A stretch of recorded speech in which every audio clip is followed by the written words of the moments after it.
público, Fidel Márquez, el doctor Fidel Márquez. Gracias por estar con nosotros aquí en Diálogo de la Tarde. No, gracias a ti, Wendy, a Mauricio, a Leonida. Y Alberto no quiso estar, ¿no? Sí, Se Alberto también escurrió. está con nosotros. Ahí está, saludando. Ah, Querido doctor, qué gusto, ¿cómo le va? no te veía en la pantalla, Alberto, y dije, no, se escurrió, se contagió con el abogado. No, me proscriben acá, pues, y me sacan de pantalla. Qué gusto enorme verlo, doctor Fidel Márquez. Leonidas inicia este diálogo con nuestro gran amigo, pues, analista en estos temas que son bastante complejos a veces de entenderlos. Leo.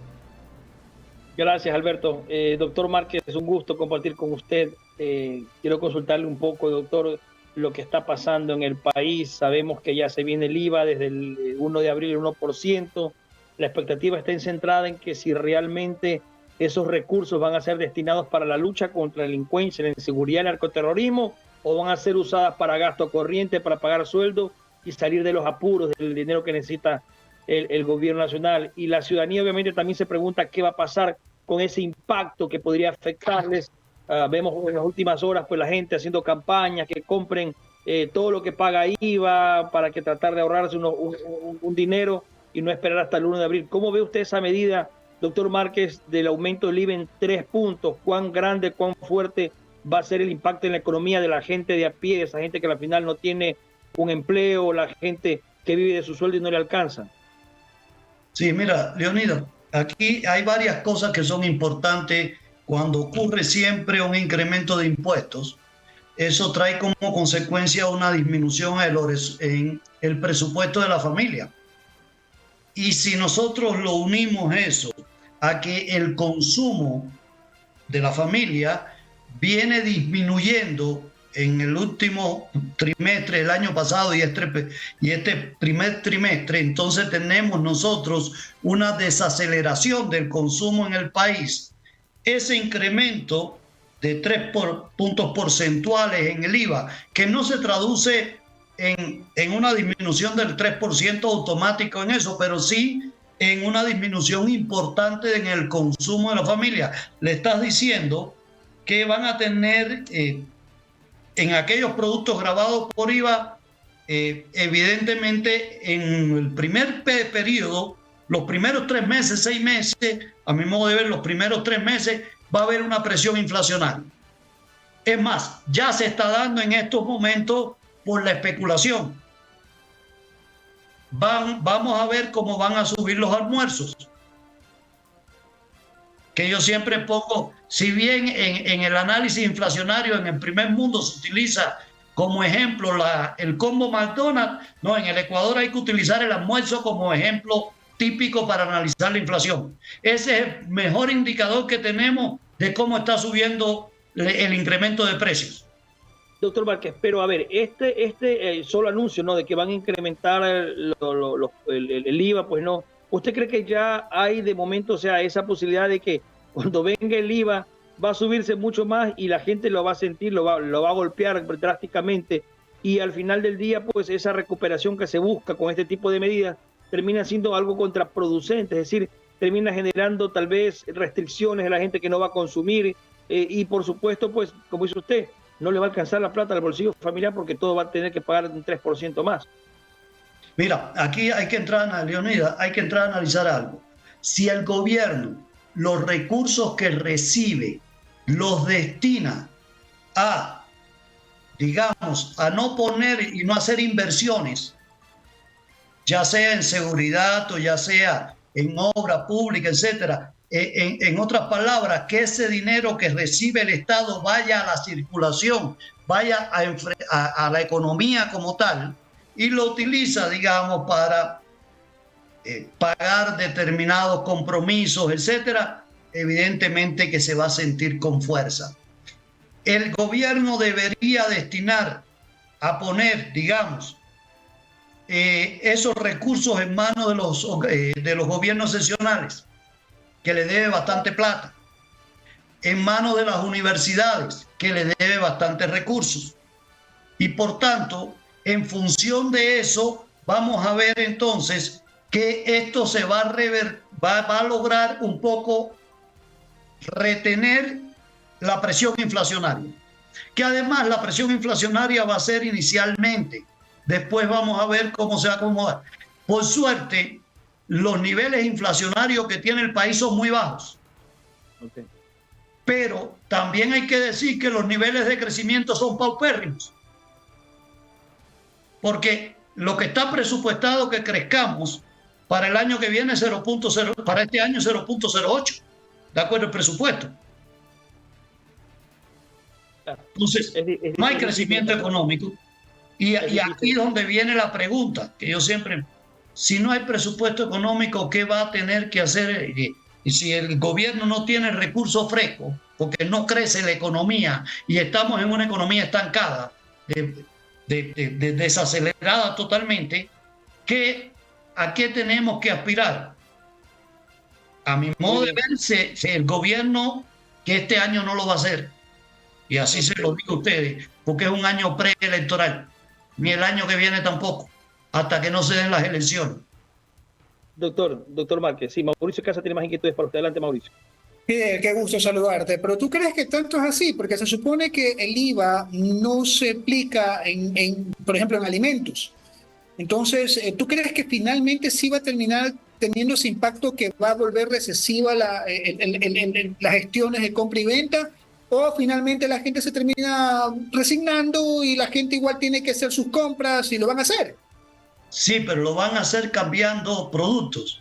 Va a empezar a buscar productos de menores calidad, va a empezar a buscar productos más baratos o va a buscar sustitutos. Y eso entonces también va a un poco afectar, porque al final, ¿qué termina afectando esto? Que determinadas producciones nacionales se vean afectadas, porque no van a tener salida en el mercado nacional. Ahora, ¿qué otra salida pudo haber tenido el gobierno? Yo te voy a tratar de participar lo que ya en algunas ocasiones creo que lo hemos conversado y es mi pensamiento.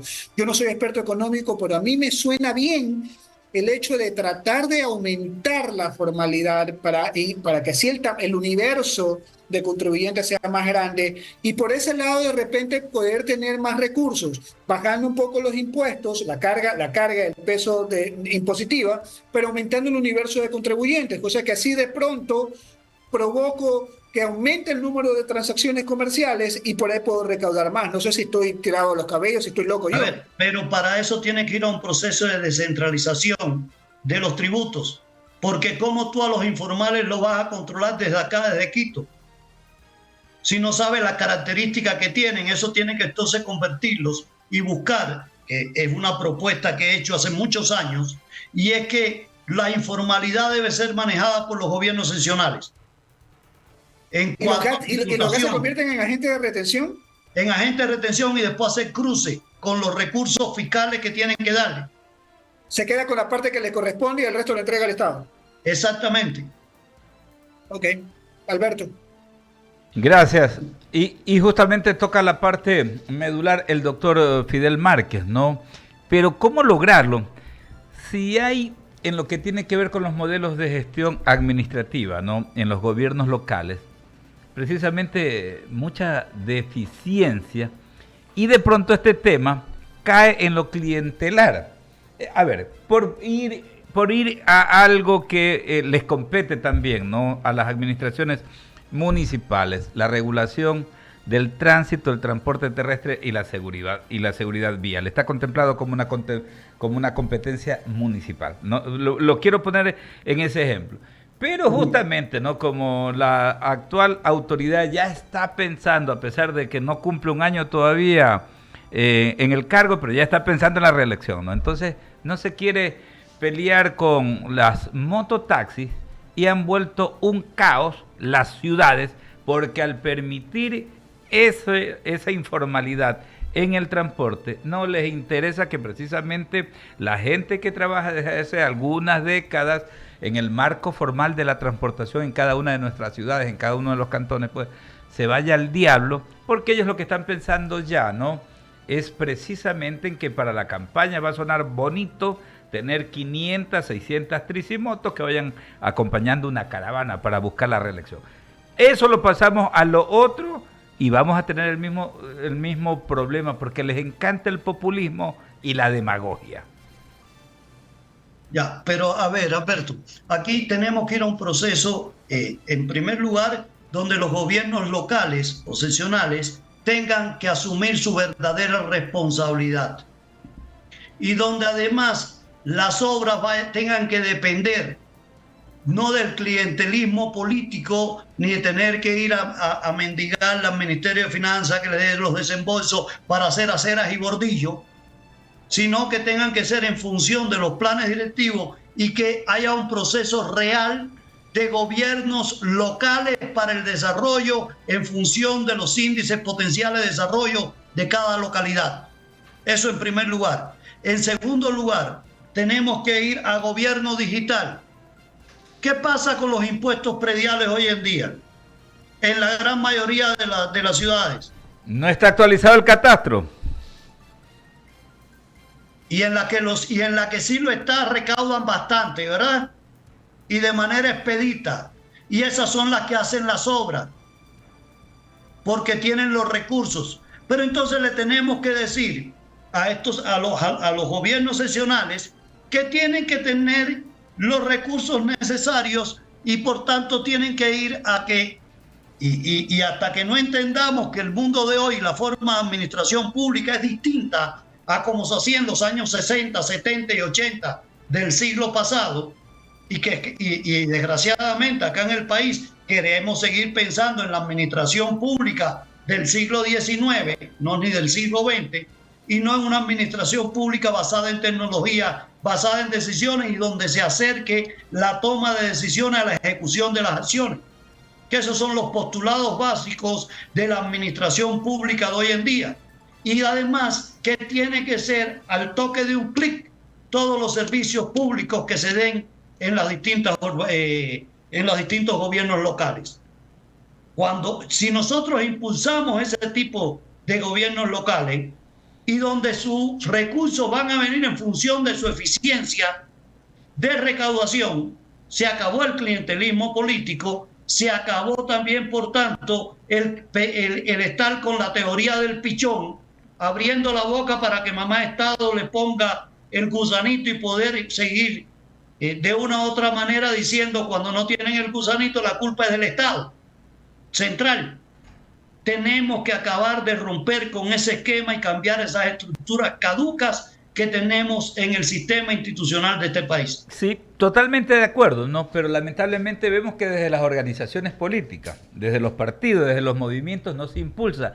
Debería de nacer ahí, ¿no? En primera instancia, de los gremios GACS, por ejemplo, la Asociación de Municipalidades, el CONGOP, el CONAGOPARE, deberían de estar impulsando Alberto, estos discrepo modelos. Contigo en esa posición.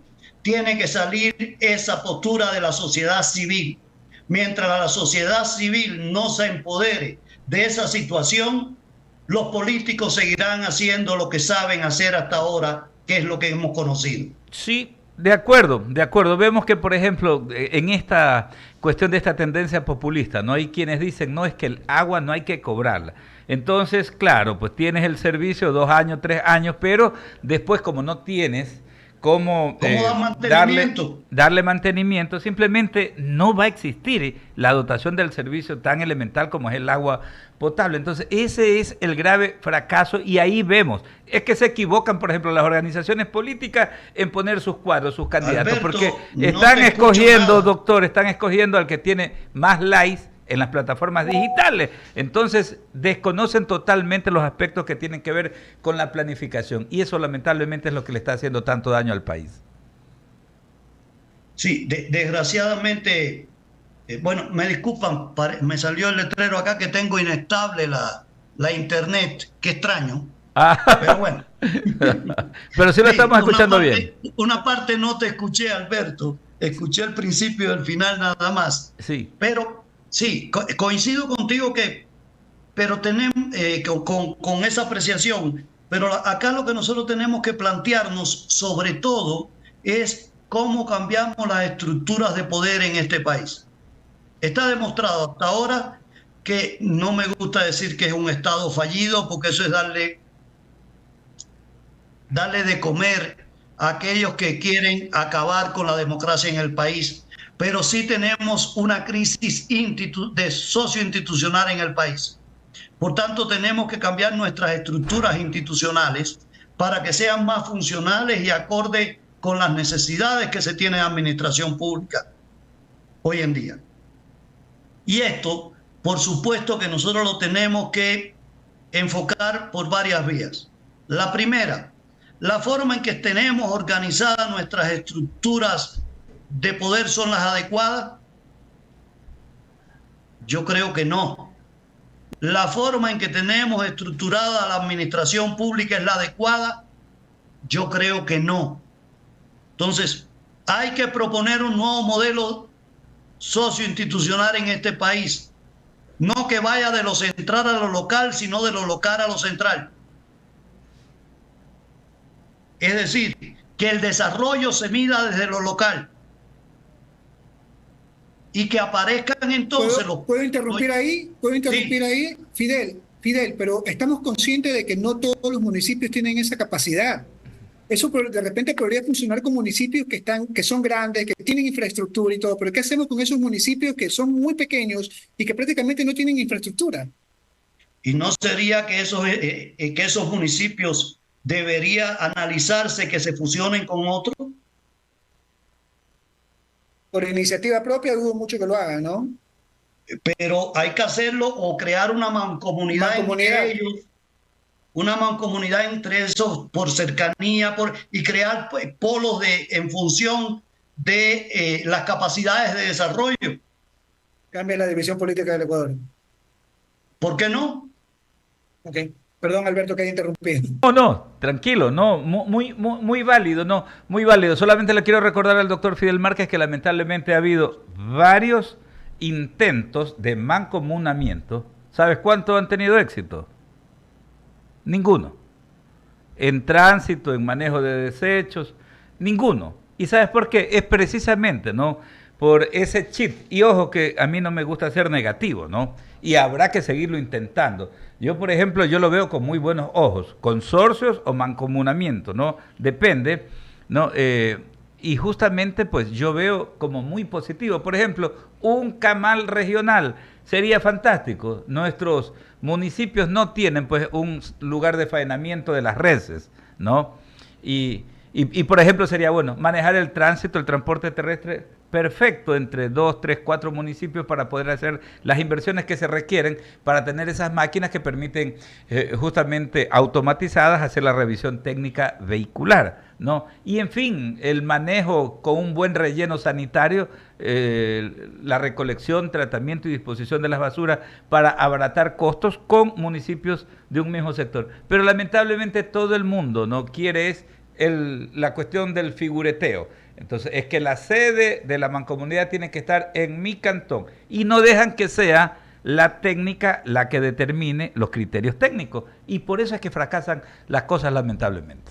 A ver, Alberto, ¿y si ponemos la sede en la nube? En la nube, puede ser, pero hay sedes que tienen que ser físicas. ¿Quién dijo eso? No, en algunos aspectos, dependiendo de cuál sea. ¿Hacia dónde va el mundo hoy? Sí, o sea, definitivamente a lo digital, totalmente de acuerdo, pero hay procesos. Entonces, claro. Si se ponen de acuerdo las grandes transnacionales con sus distintas sedes en el mundo entero, que además tienen presupuestos que son 20 o 50 o 100 veces más grande que el presupuesto del Estado ecuatoriano completo. ¿Cómo podemos nosotros decir que no es posible desde el punto de vista técnico? No, de ser posible, es posible. Tiene que haber... Tenemos que cambiar la mentalidad. La mentalidad. Tiene que haber una implusión, una disrupción total para echar al traste todos estos modelos caducos que lamentablemente pues están generando tanto problema. 18:25, doctor, muchísimas gracias por atendernos. Le enviamos un fuerte abrazo y el reconocimiento siempre. Yo pensé que teníamos más tiempo, pues ya me estás votando. Se escurrió, Fidel. Se ocurrió así. No, no, como si, pero mira, y el último ejemplo que voy a poner, si queremos desarrollar al Ecuador, tenemos que pensar en un clúster logístico aeronaval en la zona de Posora. Con todo el andamiaje de desarrollo vial desde el oro, para que pueda esto convertirse en el punto de desarrollo que nos lleve hasta tener un clúster financiero. Habrá voces que te digan por qué Posorge y no Manta. Porque este es el país de los Contreras, Fidel. En eso Alberto tiene razón. Este es el país de los Contreras. Porque hay que ver quién quiere poner la inversión y dónde la quiere poner. Así de sencillo. ¿Dónde quieren poner la plata los inversionistas? Claro. ¿Y qué punto está más cerca de la cuenca y con un puerto de aguas más profundas? Definitivamente, eso es mandatorio, ¿no? Porque justamente son las conceptualizaciones técnicas que hay que tener en consideración a la hora de hacer una inversión. Doctor, muchísimas gracias. Un placer poderlos ver, así sea por acá. Pero tiene que venir pues más seguido usted, el doctor Fidel Márquez, atendiéndonos a esta hora de la tarde, 18:26. Rápidamente una actualización informativa antes de ir con las